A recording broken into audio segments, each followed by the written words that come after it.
Hello everyone, and welcome to Out Now Live. I'm Wembley Sewell, the editor-in-chief of Them. At Them, we are dedicated to supporting, uplifting, and amplifying the LGBTQI+ community, our history, our stories, and above all, our voices. Today, I'll be your host as we honor the legacy of Pride and celebrate how far we have come together. Though the coronavirus pandemic has rendered many of us still unable to gather in person for Pride, I hope the moments that follow inspire a feeling of connection for all of you watching wherever you are. Tonight, you'll hear stories about defining moments in LGBTQI+ history. You'll learn about people who have shaped our community and defined our pursuit of freedom, to love, to express, to explore, to gather, to be. You'll hear from some of the most incredible figures in our community and amazing allies who have stood beside us in the fight for equality and justice. I hope you feel our joy, our strength, our resilience, and our power as we demand a more equal, more accepting world for everyone. Our solidarity is more important than ever. This program will also serve as a fundraiser for the Allie Forney Center. Based in New York City, Allie Forney Center's mission is to protect LGBTQI+ youths from the harms of homelessness and empower them with the tools needed to live independently. If you're able, we encourage you to donate anything you can. Before getting started, I also want to give a huge thank you to our presenting sponsors, Chromebook. After the show, you can check out episodes of the Adulthood, an animated series where different voices and culture impart wisdom and realness to the next generation. There's Orbits, and they are leading the way in envisioning a world where everyone can travel exactly as they are. And of course, Polo Ralph Lauren. This year, Polo Ralph Lauren is celebrating creatives and artists who are part of the LGBTQI+ community, and those who have paved their way forward. Ralph Lauren has once again partnered with the Stonewall Community Foundation in creating a beautiful gender-neutral capsule for everyone, with proceeds going directly to the foundation. Thank you again to all of our presenting sponsors for making this celebration honoring Pride possible. Now, without further ado, on behalf of Them, I am proud to present to you Out Now Live.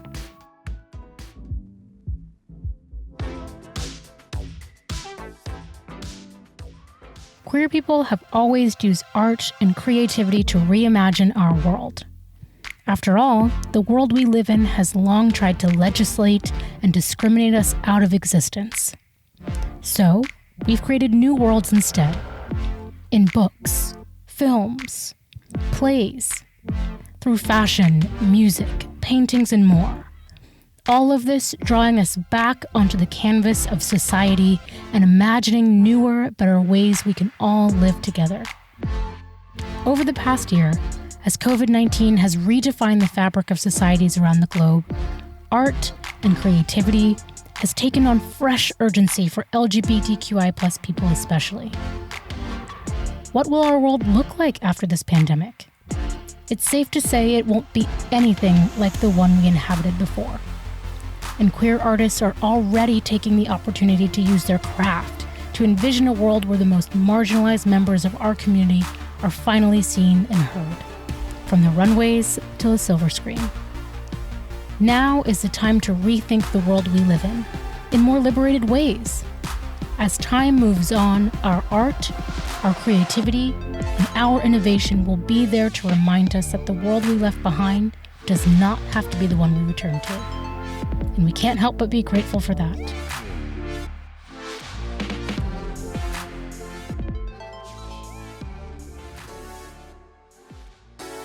Pride is more than just a one-day celebration or 1 month celebration.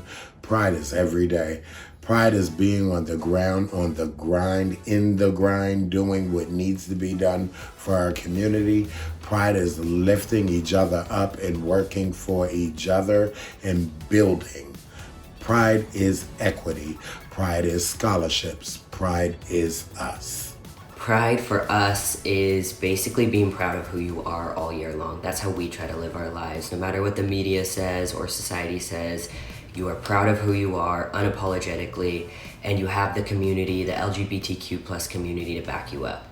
And the only difference about Pride Month is that you get to celebrate that community and that support during June, and that's why we love it so much. Pride to me is just celebrating love, and I really like seeing the community have fun and just enjoy June. 안녕하세요. 저는 K-팝 아티스트 홀랜드입니다. 어렸을 적 저는 프라이드라는 단어와 그렇게 어울리는 사람이 아니었습니다. 그저 제가 소수자인 것에 대한 무기력함, 우울감, 슬픔에 빠져 살았죠. 저를 사랑해줄 것도 없었고 저 또한 저를 사랑해주지 못했어요. 제가 게이라는 이유로 폭력을 경험하고 막다른 길에 다다랐을 때 저는 그때 제가 스스로 프라이드를 가져야겠다고 생각했습니다. 프라이드를 스스로 가지고 살아가야 저를 지킬 수 있고 저를 사랑해줄 수 있고 비로소 나다운 인생을 살게 됩니다. 결국엔 누군가가 나를 혐오하는 것보다 모든 것은 자아에서 나온다는 것을 깨달은 뒤에 자기 혐오에서 탈피하는 여행을 시작하게 됐어요. 그게 저의 프라이드입니다. 여러분들의 모습에 떳떳해지세요. 여러분들은 누구보다 그 아름다운 프라이드를 가지고 있습니다. 감사합니다.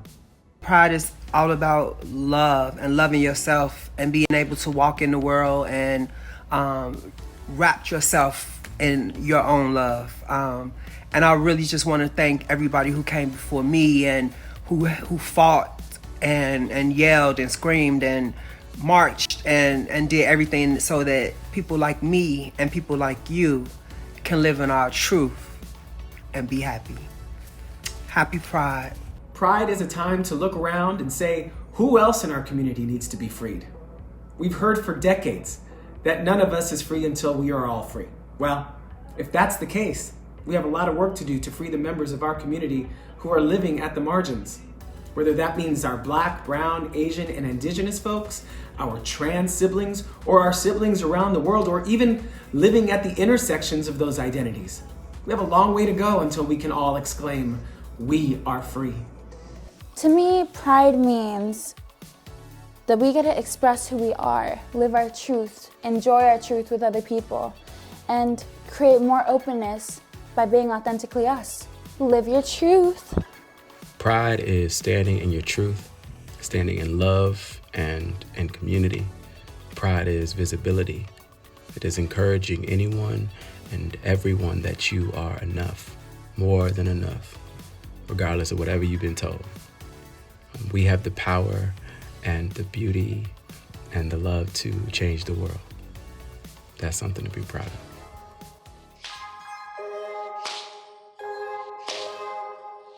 Hello, everybody. I'm Michaela J. Everybody knows me as MJ. I'm from Pose, and we are having a special segment today with this amazing artist, Miss Kehlani. I'm Kehlani. I'm a singer, songwriter, director, and mommy. I take all of those jobs kind of serious, so that's why I put them all in the same title. You've had a beautiful journey in your music career, Kehlani. Like, you know, I'm a huge fan. You're my girl, and I also want to say congratulations on your song that dropped.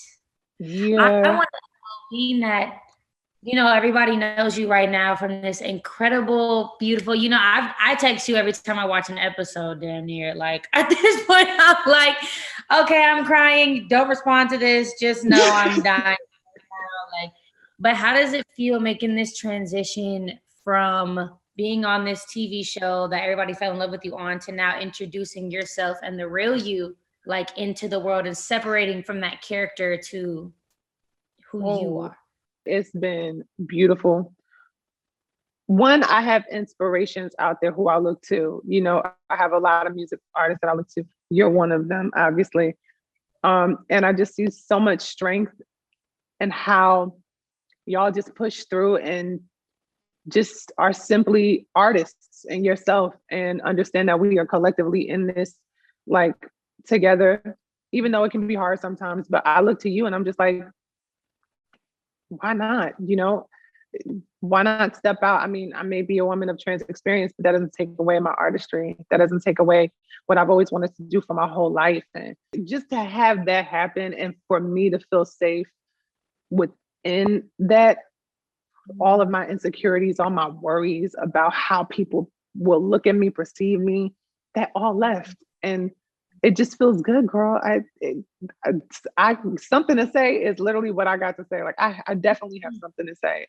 What do you love most about influencing culture, especially this new generation? I just love knowing that we have the opportunity to do it in a different way than the generations that came before us. I feel like entertainment and music, especially, and television, music and television specifically influence growing up in a very specific way. Like I can attribute personality, music taste, all of these attributes about myself to the people that I grew up watching and hearing. So the fact that little kids can grow up watching and hearing people like you, people like me, people like the people on your show, and people like certain of my peers, like they have all that to look up to. It's like almost just wait. I feel like they don't have to wait until they're middle of their adults to figure it out. You know what I mean? Right. There's way less probability of not being afraid, but just like almost having to really navigate it with no type of direction or no type of leadership or no type of example. Like they have so many examples. So it's exciting to see how the world's responding to your new music and my new music. How does it feel to hear the feedback? I want people to see me and see that I really am committed and know that it's lasting work. It's not just a stint of the moment. Yeah. It's my dream. It's my passion. It's my joy. It's my life. It's my freaking life. Like I walk in the house and I sing. I listen to music every single day. And I want people to feel that when they listen to my music. I want my music to live on and make sure people are loving, laughing, and most importantly, dancing, baby. You know, what about you? I love the emphasis of joy in the music. Like, I don't know what I expected, because when you announced you had a song coming out, I was like, okay, like I know this girl can sing. I hear all the time. Like, I know you have energy. Like, what is this song? And it's just so much joy. It's a joyful ass song. So I love that song, first of all. Like, it's perfect in the car when I roll on the windows and the sun is beaming. It's so good.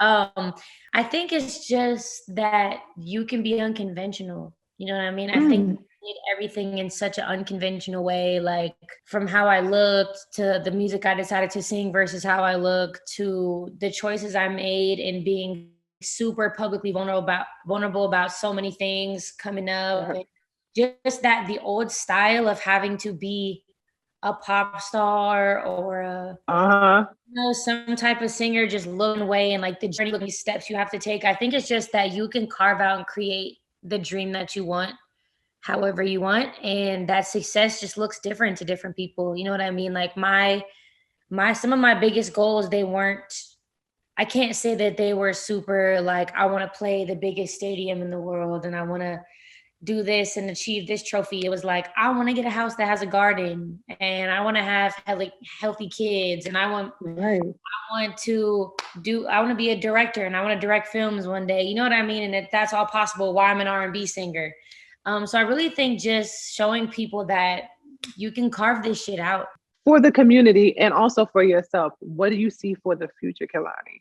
The future, I mean, really, I hope that, I feel like we've expanded in a very still kind of specific way. We still don't have enough like Black masculine gay rappers that can exist in that world. We don't have we don't have enough like Black masculine lesbian artists. You know what I'm saying? Not enough like we've taken baby steps, and it's like cracking open little by little, but I think it's still gonna take putting the most marginalized on the forefront and really representing in that way, even disabled queer people and queer people who don't look like the packageable queer people that, you know, it's easier to see for some people. So I think it's just going to be about raising up and lifting up everything and all the things that, you know, people are still hesitating to uplift. So I really think for the future, it's just going to take all of us continuing to open doors for each other. You know what I mean? We've been very blessed to get where we are. And we work hard enough to be able to open the doors for somebody else who was in the position we were 5+ years ago, 10+ years ago, however. And I think that's ultimately the goal. So what would you say to young queer kids who dream of making it? It's so important for you obviously to have respect for others, but most importantly, never let somebody disrespect you by telling you that your existence is not worth it. That's out of the question now. We're in 2021. We're living very, very happy, beautiful lives of triumph, thriving, pushing forward. You know, we're not in the days where we had to hide. We're here. Though people may have these depictions or stigmas or ideas of how we're supposed to be in the industry, we can break those down now. There are beautiful, colorful individuals, and there are some people who live right in the between. There are people who live on mellow terms. Like we come in all different shapes and sizes, personalities, and you have the right to live for you, whatever your personality is, however you identify, and how you want to fit on this earth. You know, like you deserve to be here. So, boom. We are definitely in different times. And while that doesn't just like eliminate all the bias and eliminate the hate and eliminate the unsafety that exists, like you can live a lot louder and a lot freer than, you know, previous generations and things like that. And really just like, I know that there are people out there who will not support in certain ways, but when you decide to take that step to freedom, there's so many people who are ready to embrace you. You know what I mean? I think that's my advice for young queer kids trying to make it is try to focus on the love. I think that's what I'm trying to say is like, focus on the love because there's an entire community that exists in the entire world. Every single continent has the queer community. You're a beautiful human being. You're an amazing artist. It's a blessing to be on here with you and for people to really see like, we got something and, you know, this is how it happens. This is what community looks like. Like, this is what love between two people who care for each other look like, you know, and I just appreciate you because you opened that door for me. You know what I mean? Like you were the person that got in contact with me and made me feel comfortable. You know, I was just butting into the industry and you, girl, you just, yeah, everything, Kehlani. So I thank you.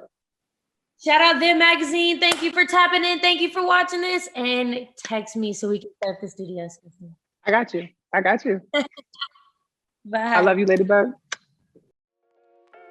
Is it on? Is it on, honey? Is this thing recording? Oh my God. Happy Pride, everybody. I am T.S. Madison. And this year, I am celebrating Pride by showing up to all of the Pride functions in my city. And you know, being that the pandemic has kept me in the house and kept me under quarantine, it is time to get out and out. I am fully vaccinated, child, and I am going to be hosting all of these Pride events and having my face in the place, honey. Yes, God. This year, I'm going to be celebrating Pride by simply being myself just a little extra more. And obviously, I really want to lift up other queer creators just like me because I know how hard we have to work. And that is my duty in this world, is to just lift up other gay people and just be myself, period. Hi, I'm John Waters. How am I celebrating Pride this year? By doing nothing. I'm just gonna sit here in my own gay house and think about sex and not worry some nosy psychic is outside reading my mind about ready to call the Vice Squad. This year, I'm celebrating Pride by owning my worth, knowing exactly what I mean to the world, and sharing that with everyone that I meet, everywhere that I go, and being strong and grounded in the simple fact that I'm worthy. I'm worthy of love, I'm worthy of joy, I'm worthy of work, and I'm worthy of community and family. This is what Pride should be about. This is what my Pride is all about. So, find your worth. Hello everybody, Leslie Jordan here, happy Pride. I'm going to be celebrating Pride by being very grateful for the fact that I sit right here before you perfectly comfortable with who I am and what I am. And it was not always that way. But I think that's what I wish for each of my LGBTQ friends and family, that you find that place. It's not easy. It's a struggle. But when you do reach that place, you will appreciate it so much more. And I wish I had advice, but you're going to find it. You're going to reach out to us, and you're going to ask each of us, well, how did you become comfortable with yourself just being a gay man or a gay woman or a trans or bi or, you know, all the many LGBTQLMNOPs. How did you achieve that? That's what I want to know. And I wish you the best. Happy Pride. Hi everyone, I'm Prabal Gurun, and this Pride I'm celebrating by showing up, learning, and most importantly, listening to all the activists on the ground doing the real hard work. So I hope you do the same. Listen, learn, and pass it on. Happy Pride.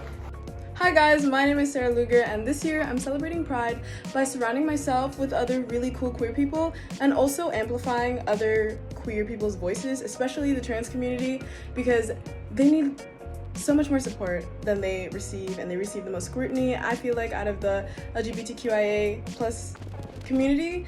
And just like being positive and loving like the queer community is known for, and yeah, dressing kind of cool. This year I'm celebrating Pride by unapologetically being myself.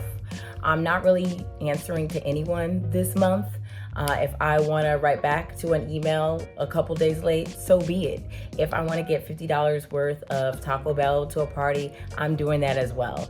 I'm making sure the people around me know that they are loved, that they bring me joy. I'm making sure that I'm dancing a little bit more and I'm having a good time. I'm making sure that I know that it's not my job to educate everybody this year. It's more so about me and the people around me, and focusing on the smaller communities and knowing that I cannot save the world.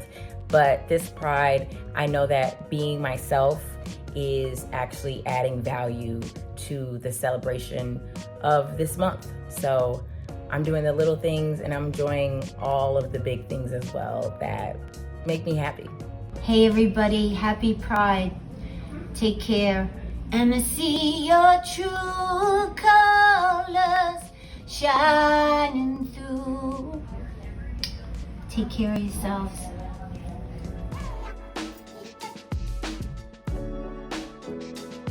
Over the past year, the COVID-19 pandemic has upended lives around the world.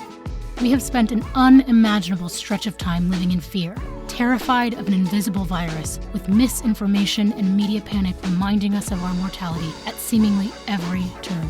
That might be new, and newly horrifying to many. But in the 1980s, we saw the outbreak of a different pandemic that left the world, and especially the queer community, reeling in many of the same ways. For decades, HIV/AIDS afflicted millions of people and created a scapegoat for politicians to villainize and discriminate against our community. But we survived. Even if we did not see the same swift lockdowns, immediate government aid, or meaningful public safety campaigns that we saw during COVID-19. This pandemic forced us to tap into our resourcefulness once again. LGBTQI+ people came together to ease the financial and mental strain COVID-19 placed on many in the community, driven by collective empathy.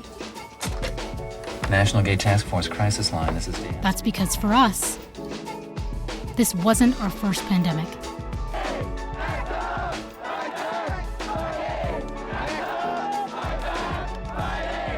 When the New York Times first reported a rare cancer seen in 41 homosexuals in 1981, the medical community scrambled to understand it. That confusion led to widespread ignorance and discrimination. It took the work of countless activists to counter the notion that AIDS was a disease that only affected gay people, and to fight for access to healthcare and treatments. You've likely heard of some of them. Playwright Larry Kramer, who penned groundbreaking work depicting the emotional wreckage of AIDS, and led countless protests with ACT UP. I myself have lost now 18 friends who have died in my own immediate circle of friends, a community. I mean, it's like wartime. Or the gender-bending disco soul singer, Sylvester, who before dying of AIDS in 1988 publicly shared his painful battle with the virus and combated the then-raging misconception the disease only affected white gay males. The lessons we learned and work we did then taught us how to organize, speak truth to power, and save lives. And over the past year, the LGBTQI+ community has used those lessons and come together again to help the most vulnerable get through COVID-19. If the past year has shown us anything, it's that we must always fight to be seen, heard, and respected. That tradition isn't going anywhere anytime soon. Love is what bands the LGBTQI+ community together, and even during the bleakest of times, it's what keeps us together. Hey, what's up? It's Young Baby Tate, and I just want to thank Out Now Live and them for having me speak to you guys. I wish that we could be in person, but shout out to Corona. Anyways, so what inspires me most about our community? I would say the acceptance. I've always felt so loved, so seen by the LGBT community, even before I was out. And I've just always loved that. You know, I make music for the girls and for the gays. The boys can come too, but every time I look out into the crowd, that's who I see. And I feel like we just see each other. I've always felt so loved, so accepted, and that's all we really all want in life, is to be loved and accepted. So I really appreciate you guys. Thank you so much, and make sure that you go stream my new project, After the Rain Deluxe. Love you girls. Love you gays. Bye. What I love most about our community is how individual and unique we're becoming, and how we're living in our own skin and loving ourselves more and more as time goes on. And we're finding our communities that we fit in, and we're finding people that are our chosen family. I love that about our community. What inspires me most about our community is our resilience, the ways that we can connect different struggles and find out how to fight against all of them, and the way we always fight about something on Twitter, even if we fundamentally agree. I just am so proud to support such a wonderful group of men and women who are relentless in their march towards acknowledgement and equality and tolerance. So God bless you all. Mwah. Hey, Melissa Etheridge here. What inspires me about the LGBTQ community is how so many people from so many different backgrounds, every type of person in the world can be a part of this community and can come together and agree on one thing, and that's love. That's the way we love, and our human right to love who we want to love. And I love seeing us all join together to agree on that. Sort of our differences is what makes us one. Hi, I am Haley Sahar. Happy to be with Out Now Live and talking to the amazing, brilliant Our Lady J. So happy to be here. Happy to have you. Happy to be with you. Thank you, always. Who and what are you holding close to your heart this Pride? Well, it's such a special Pride this year. The community means so much more now, and it feels like I'm holding a sense of identity of where we came from, because that's what really bonded us as a community. And for me, that's irreverence, that's humor, that's love, that's sexuality, that's gender playfulness. So all of those things. What about yourself? I would say the same thing. And just to even emphasize what you're saying, I think, well, I know now is the time that we just are more liberated than ever.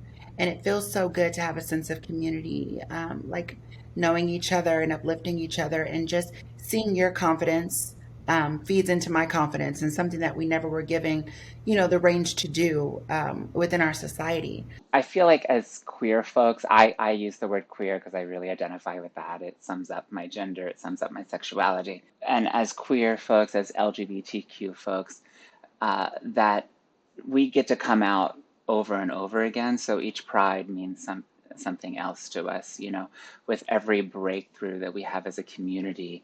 We have a lot of struggles ahead of us with what looks like is going to happen politically, with people coming for trans healthcare and for trans kids.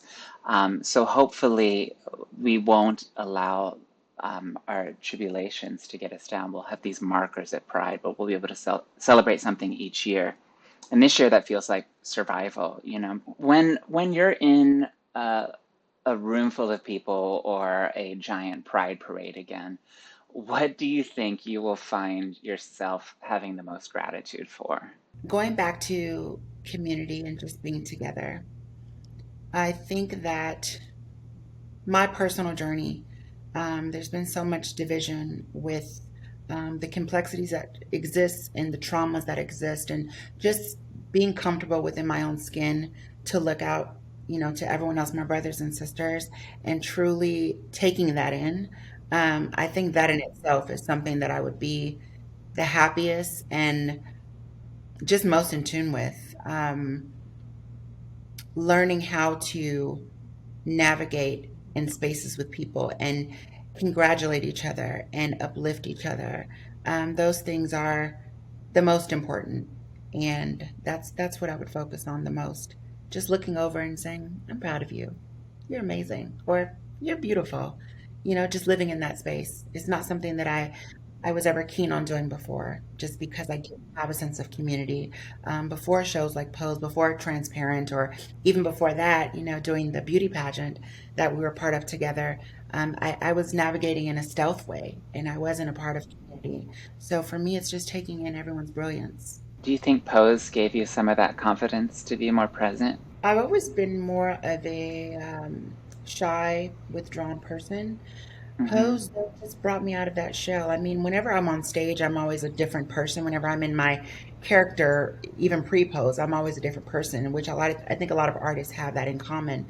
But being able to sit down and talk and articulate what I feel, Pose has definitely influenced that a lot. And to equate that, I can also say that it's being amongst brilliant individuals like yourself, like all of our sisters on the show, and just knowing that I'm not alone. It's definitely brought my confidence out, which is why visibility matters, which is why community matters. So many times when you're on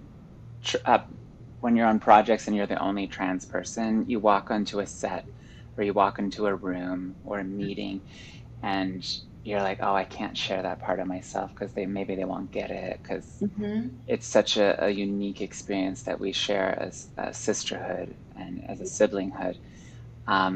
And to be able to walk on set or walk into a room where you're with your Pose family, there is that connection where you're like, okay, you get it. Yes, You exactly. get it, and you get it.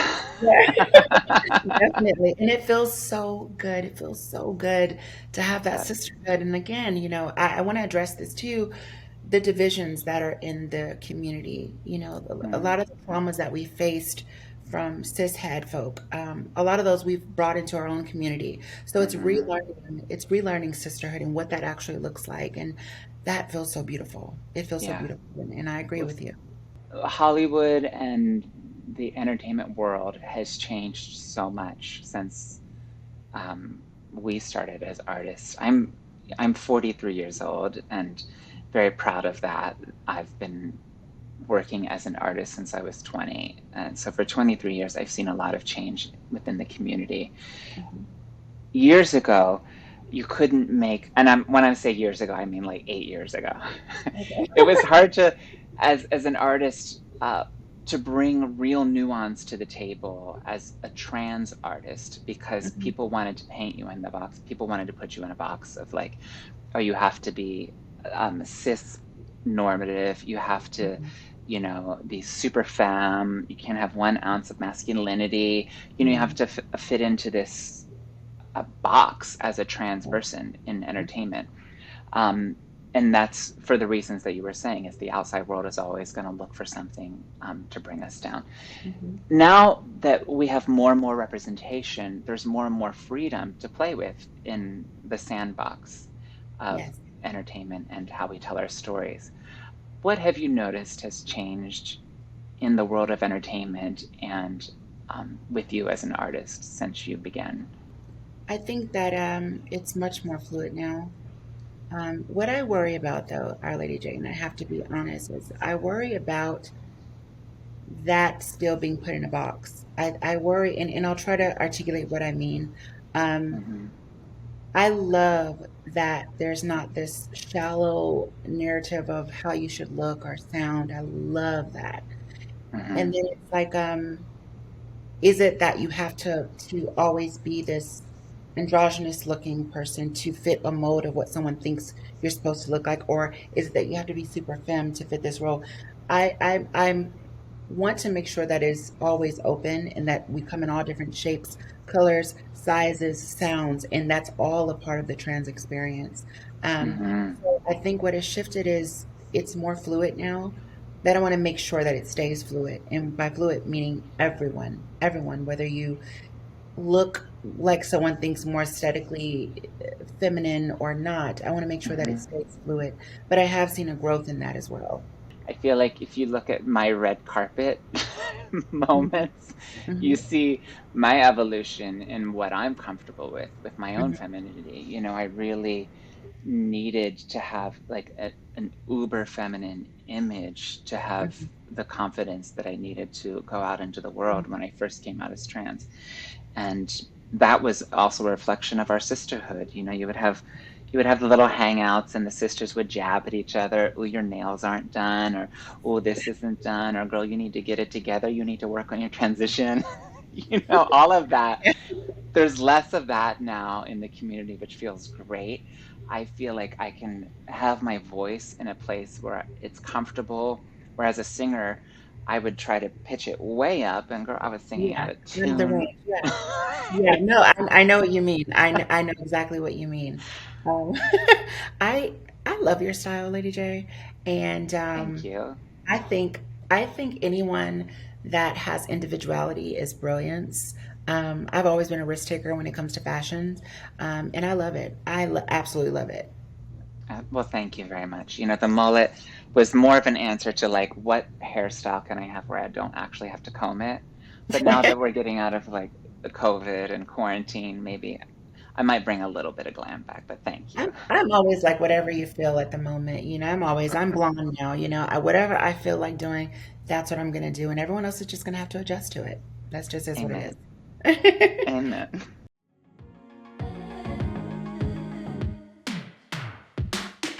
So how can we honor the legacy of Pride?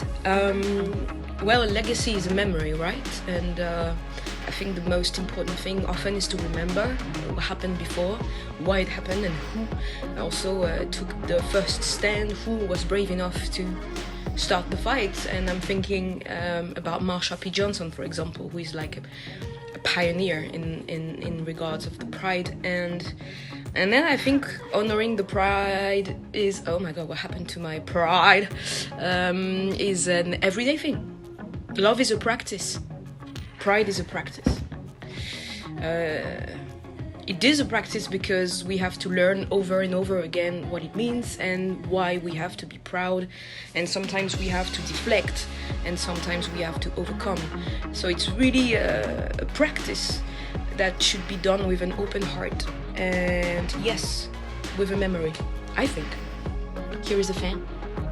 I think the best way to honor the legacy of Pride is to not only celebrate the freedom you are privileged enough to enjoy, but to commit to the work of extending that freedom around the globe. That work starts right in your community, in your homes, in your neighborhoods, city halls, schools, and at work. The work you do there will ripple out and extend in ways you can't even begin to imagine. Honey, the way we can honor the legacy of Pride is always making sure that we uplift all of the people that paved the way for us to actually be celebrating Pride, like Marsha P. Johnson and Sylvia Rivera, the pioneers for the reason why we are actually in the streets celebrating the freedoms from the oppressions of the Matrix. And I say the Matrix because I always liken that to being a part of a system that makes us or not allows us to be who we are or who we want to be. And let me tell you something, we must always uplift and make sure we are understanding the reasons why we are here celebrating Pride right now. And that's how we can honor the legacy of Pride. If there's one thing we've learned from the history of Pride, it's this. We are most powerful when we are together. The homophobic, transphobic, and racist world we live in has always wanted to keep us apart. From the anti-cross-dressing laws of the 1850s that were used to send trans people to jail, to the police raids of gay bars in the 1960s, society has long tried to keep queer people away from each other. Forced to gather in private and persecuted whenever we try to claim spaces as our own. The world wants us to be an open secret, a community that stays politely out of view and never makes any trouble. And how have we responded? Well, ever since thousands of us poured into the streets of Chicago, San Francisco, New York, and LA in June 1970 to commemorate the Stonewall riots, we'd rather just be open, free, equal, impolite, impossible to ignore, and most importantly, ourselves. In the decades following those first fearless footsteps down Christopher Street, not just thousands, but millions of us have marked Pride on every continent. From the gloriously sweaty Mega March in Sao Paulo to a few frosty researches in Antarctica. That's why it's so inspiring that after the hellish year we've had, Pride isn't dead, it's reborn. We might not be able to gather in quite the ways we like, or in the sort of numbers that bring us the greatest joy, but we will be together and we are still strong. This past year, not even a pandemic could keep us apart during Pride, as activists and organizers found creative ways to connect through all sorts of live streams, fundraisers, and distance outdoor events. But crucially, vitally, we remembered and resurrected Pride's political roots last year, marching globally in support of Black Lives Matter and against police violence. This past year, we said louder than ever that the fight for racial justice and the fight for LGBTQ+ rights have the same roots and the same solutions. Rising to the challenge of dismantling the systems that have kept us down. We're not quite back to normal yet, but we're on our way there. Our gatherings may look a bit different, and some of us might be more comfortable staying virtual this year, but at this point, we all need a little bit of practice socializing anyway. But wherever you are, and however you're observing Pride, let's carry with us the lessons of last year. Pride is a protest that spans the planet. We are together, we are many, and we will be heard.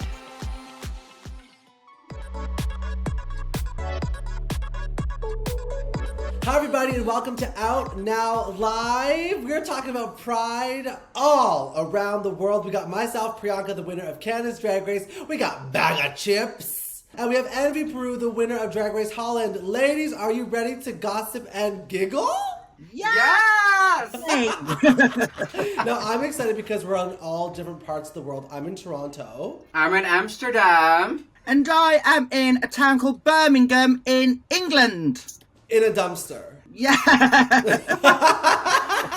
Because we're talking about Pride all over the world, how is everyone celebrating this year? Well, good. Actually, everything is starting slowly to reopen here in Amsterdam.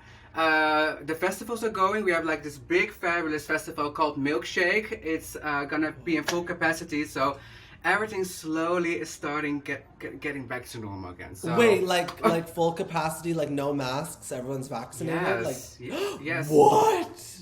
I should move to Holland. In Canada, we just opened our patios.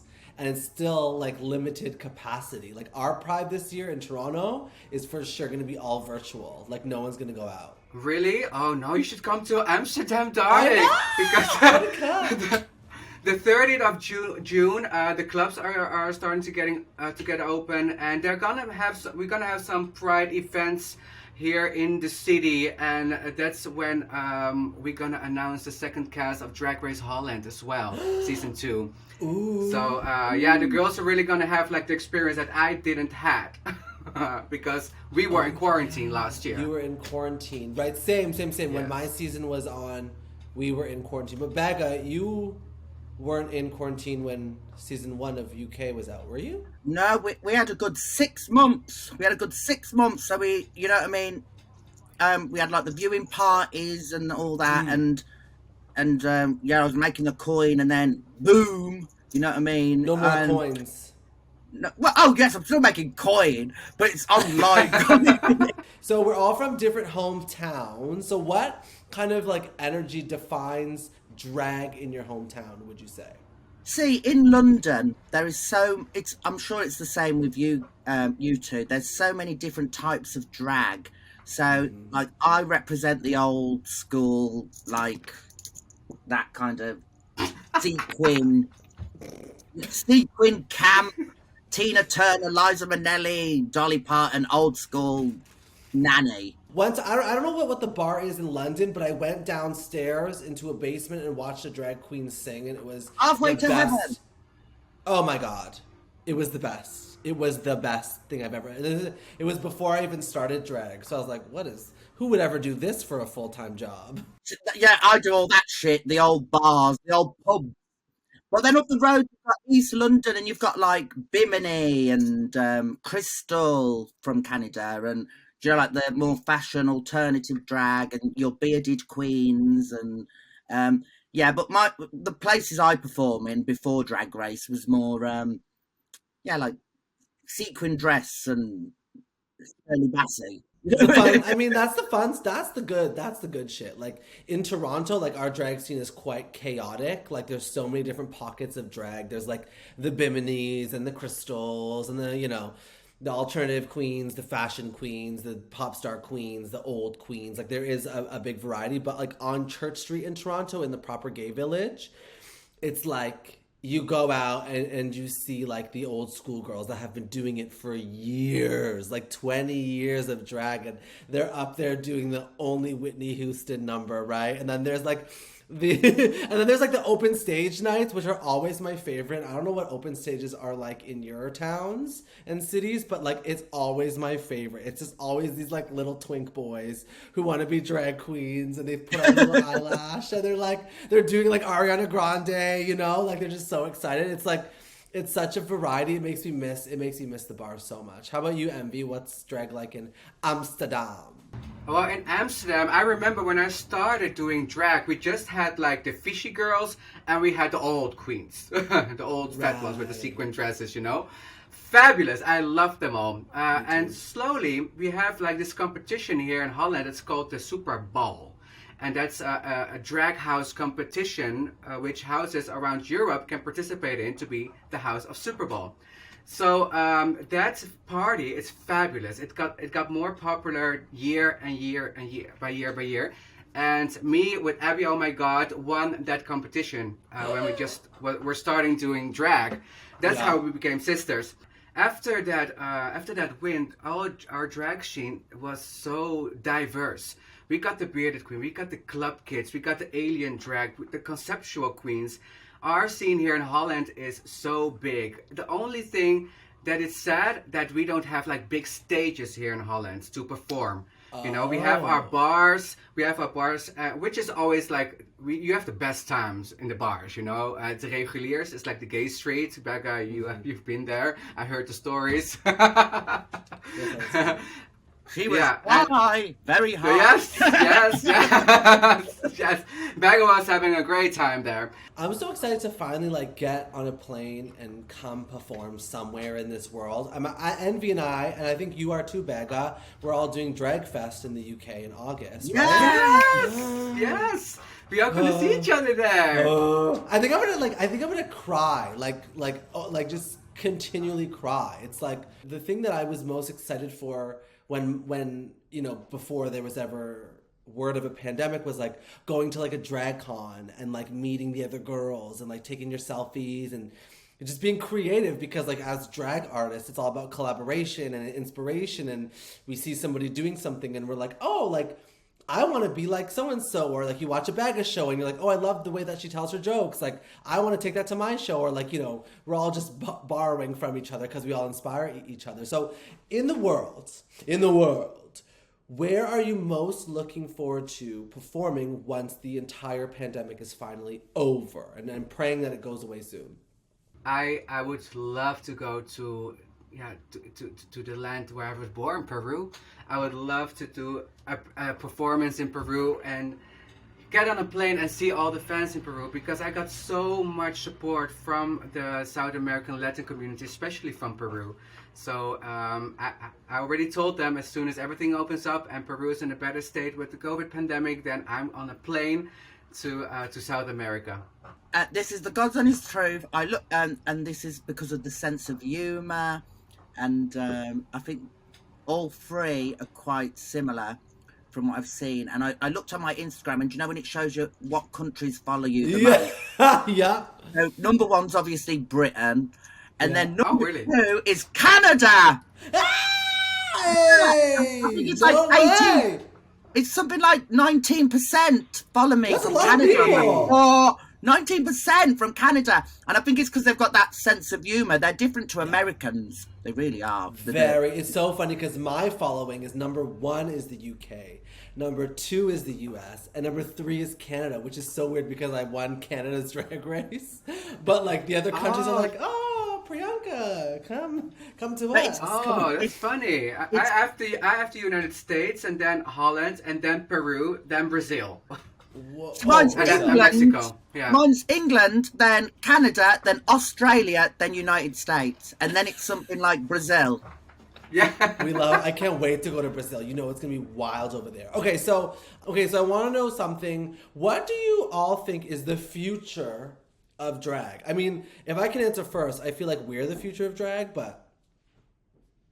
Well, darling, I think we're all just getting started, you know? There's drag everywhere. The queers are taking over the planet.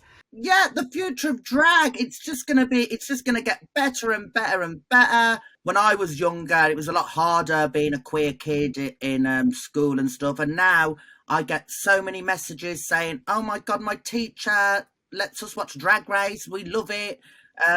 You know what I mean? I came out as trans at school and all this. You know what I mean? It's just so lovely to see just so much inclusivity. And there's, like I said, there's so many different types of drag, and there's something for everyone. Who has new things coming out? Who's promoting what? Let's promote ourselves. Envy, you go first. Well, at the moment, I'm just working on some new television things, you know. I had my focus more on Holland because I was not able to travel the whole year. So I'm doing a lot on TV actually here in Holland, presenting some shows. So we got some very cool things coming up. And of course, we are shooting Drag Race Holland, and I'm doing the makeup of the host. So I'm basically now the Raven of Holland. Cool. Yeah, so I'm working on that. I'm preparing for Pride, and in July I will go to Mykonos to have like a holiday. Ooh. Yes. Well, I love Mykonos. I've never been there. Baga, what are you promoting? What the hell are you doing these days? TV, a load of British television trash. Do you know, like trash TV in Britain? So it's just like celebrities go dog walking, celebrities go pooper scooping, celebrities go all that crap. I am fighting to get on one of those shows when I'm over there. Like, I love British TV. It's so funny. Oh, it's so camp, really. It's just like they have all the fights and everything. But I'm doing music as well. I've got loads of music. I've got things in the work. Are you coming with some new materials for Dragfest? No, don't fix what don't need breaking. I am doing the same old shit I have done for 15 years. I'm fucking dead. I'm fucking right. If it broke, don't fix it. Well, I'm so excited because I am coming out with music and more music videos.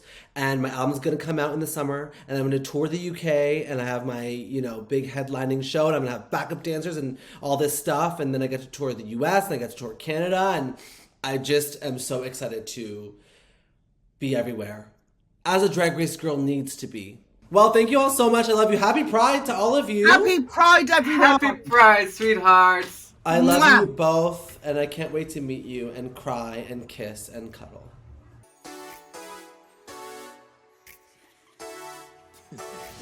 Hey, I'm Claude, and a message I have to queer youth around the world is that your reality is only temporary.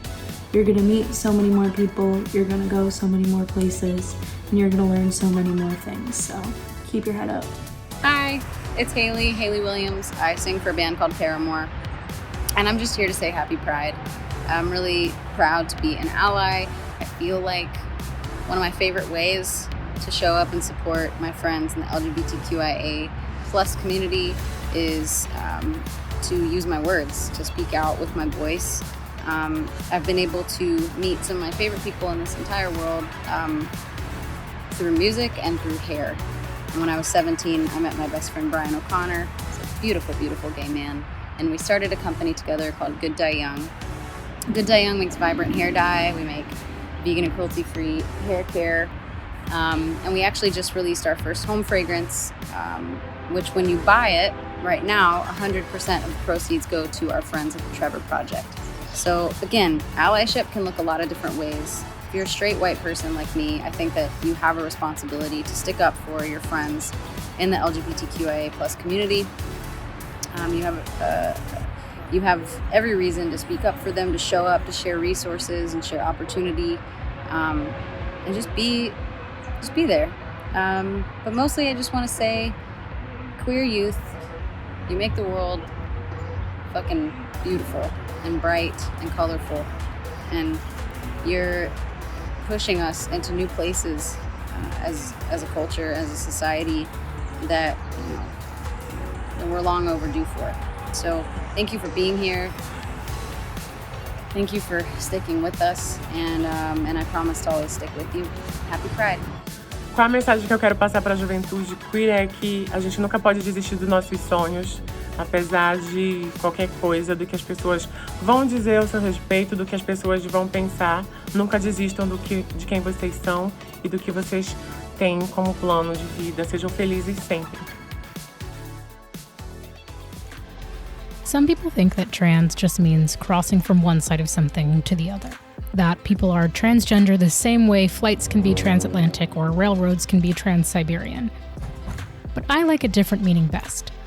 Trans means changing thoroughly, as in transforming the whole damn world. Trans doesn't just describe what trans people are, it highlights what they do.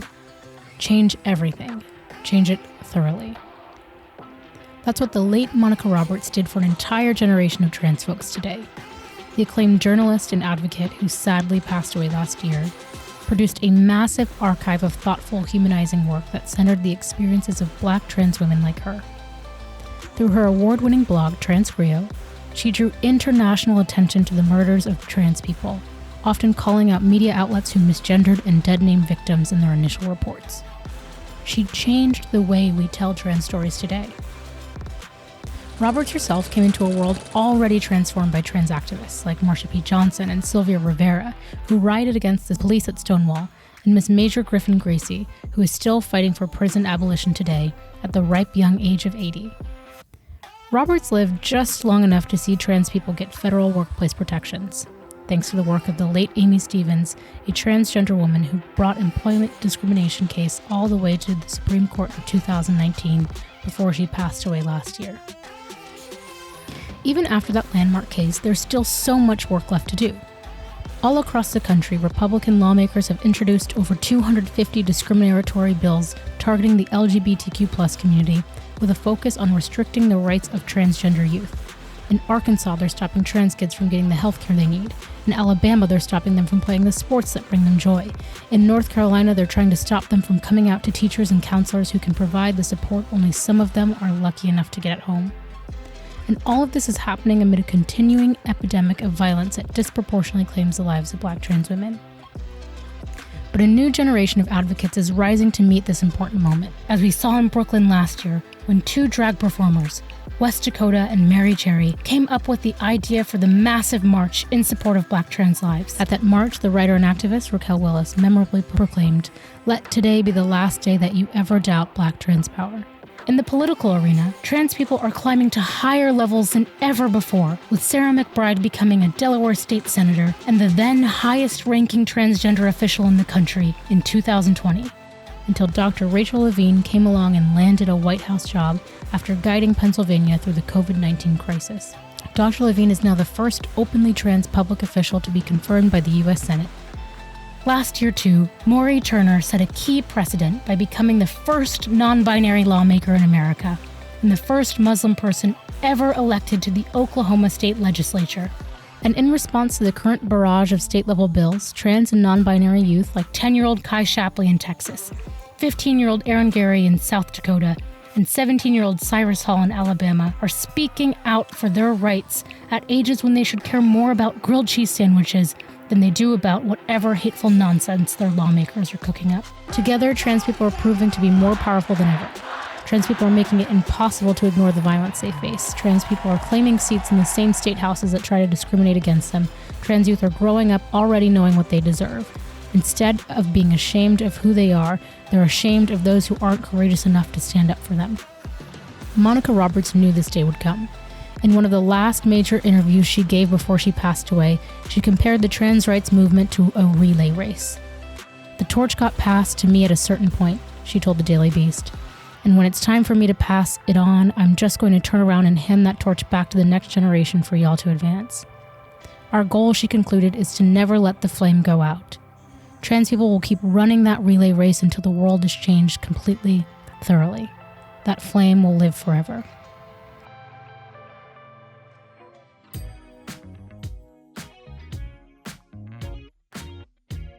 I want to thank Kai and Dora Show for leading the way for our community, for showing us what love looks like, what unconditional, unapologetic Black trans love looks like for us and for so many people in the LGBTQ community.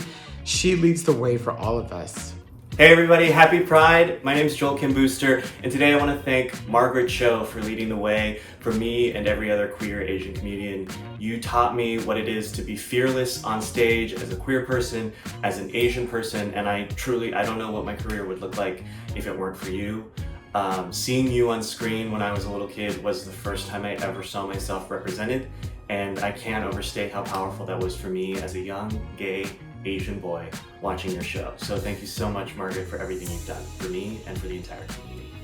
Thank you, Larry Kramer, for leading the way. Thank you for helping start ACT UP. Without you fighting the U.S. Food and Drug Administration in 1988 to hurry up approval for new AIDS medications, we would never have had the COVID vaccine greenlit this quickly today. You saved lives then, and you saved lives now from beyond the grave. That ain't dead, that's eternal activism. Thank you to transition Tumblr bloggers for leading the way. Thank you to the gay science and English teachers who are our GSA faculty reps for leading the way. Thank you to gay Asian Americans from San Francisco for leading the way. Hi, I'm Jordan Jay. I'm the founder and executive director of the Black Trans Femmes in the Arts Collective. I'm Amara Jones, the founder and creator of Translash Media. It's a trans journalism and storytelling project. And we're here in honor of Pride to talk about the people who paved the way for us in our careers and also for the movement more generally. So Amara, can you tell me a little bit about who paved the way for you? Who were some of the trailblazers that you look to in your work? Yeah, I think the two names that spring to mind to me are Marsha P. Johnson. I think probably for the both of us because she was so cognizant of creating image, right? And so cognizant, for me at least, of creating freedom through the presentation of herself and her body. It's almost as if she was a performance artist in a lot of ways.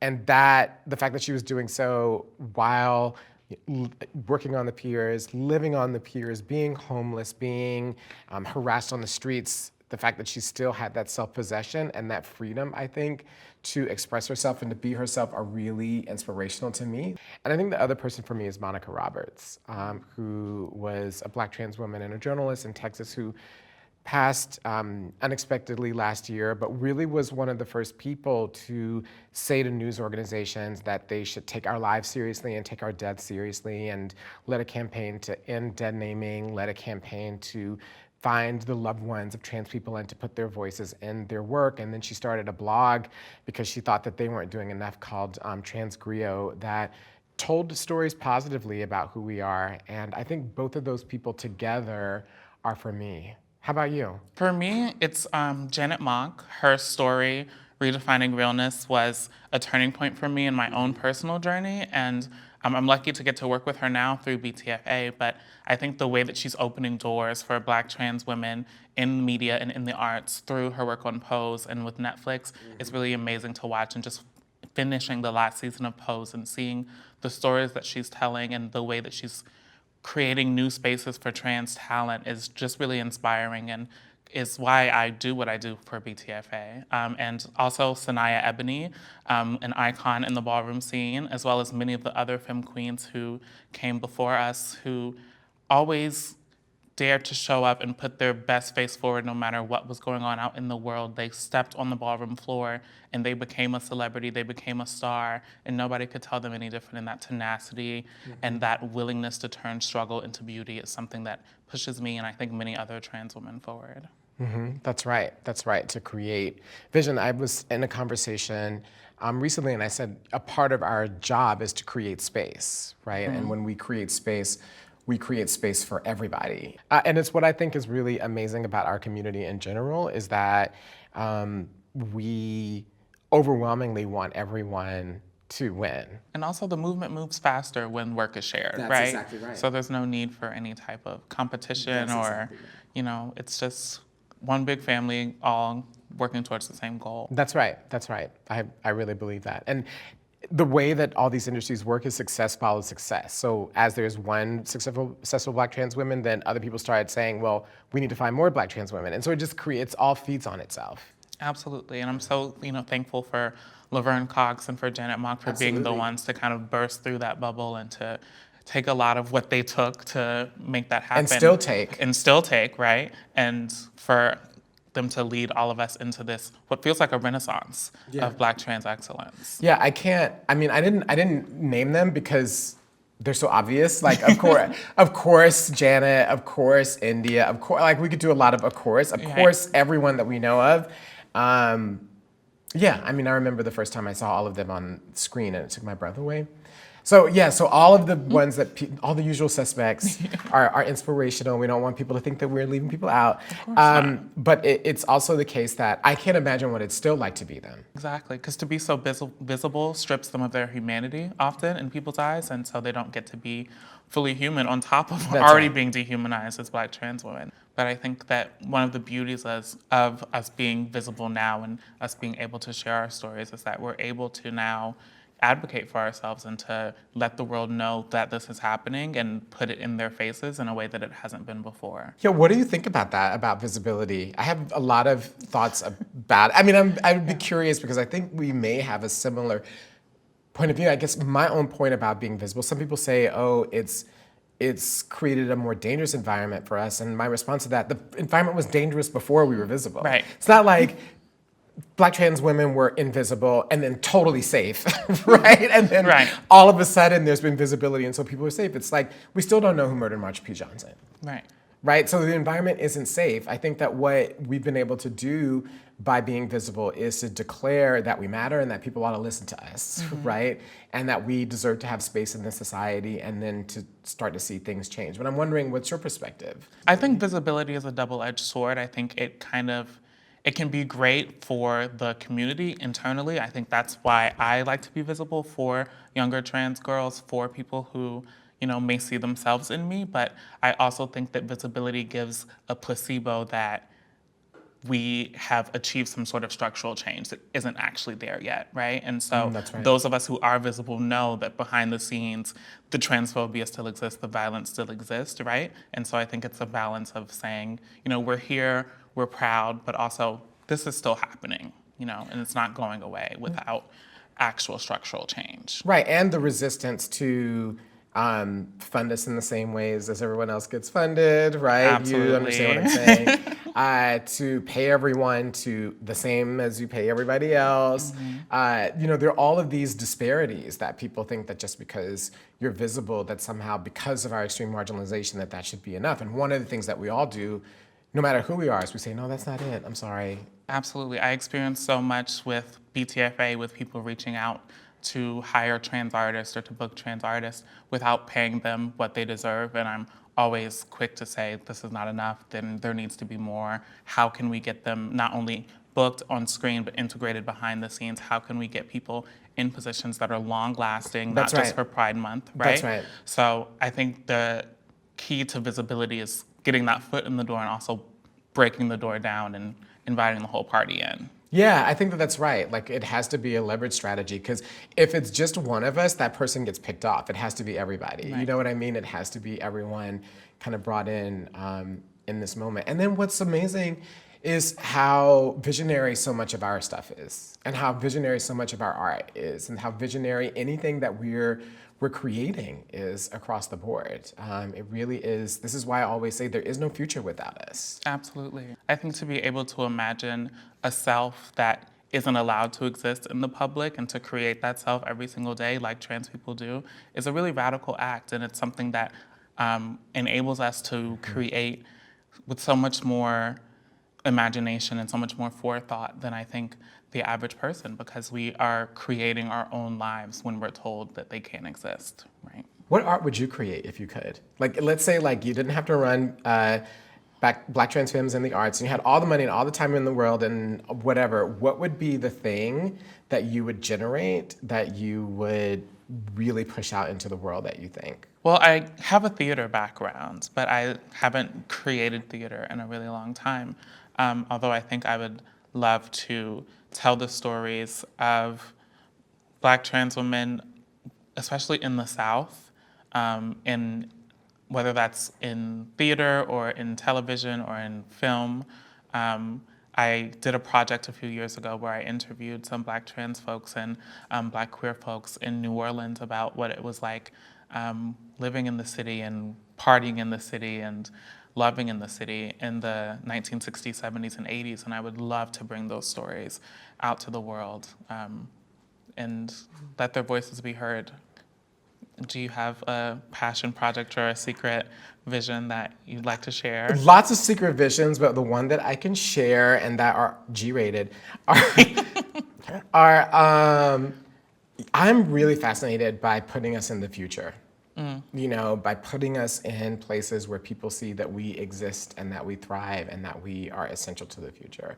I'm literally fascinated by that, and I don't know how that would manifest itself. But I'm a science fiction junkie. I'm a comic book nerd, and it's so fascinating that all of these things exist and that hasn't literally been created. There's some barrier to that, and then there's so many barrier, and then.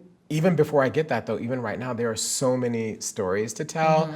So, for example, I was talking to one place about a possible documentary idea, and they were like, oh, well, we already have our trans documentary idea about sex work in the 1960s. Now, I believe that sex work in the 1960s is an essential story to be told, but I don't understand why we only get to have one trans story. Right. Right? And why do you get to say as an organization, oh, we've done our trans thing? No one ever says, well, we've done our white thing. We've done our, you know what I mean? Exactly. We only, white cis people only get one story a year, and that's your story, and I don't know what else to tell you. That's it. That's your story. And I think that putting us in the future and creating those stories, but then also continuing to tell stories in the present that are all of the full range of things that we get to do, and to have people understand that we get more than one story a year. So what does the future for Black trans folks look like to you?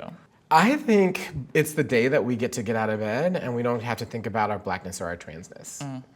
And that's a radical future. Absolutely. If you think about how much work has to be put into that, how many things have to change for us to actually get to that moment, that is science fiction, right? Absolutely. You know, that's a science fiction kind of a world. That world has not been built because so many of the things that you're talking about have to be reordered for that to happen. And that's the hard work that I think a lot of people are afraid of, right? It's like, who am I without these hierarchies? That's right.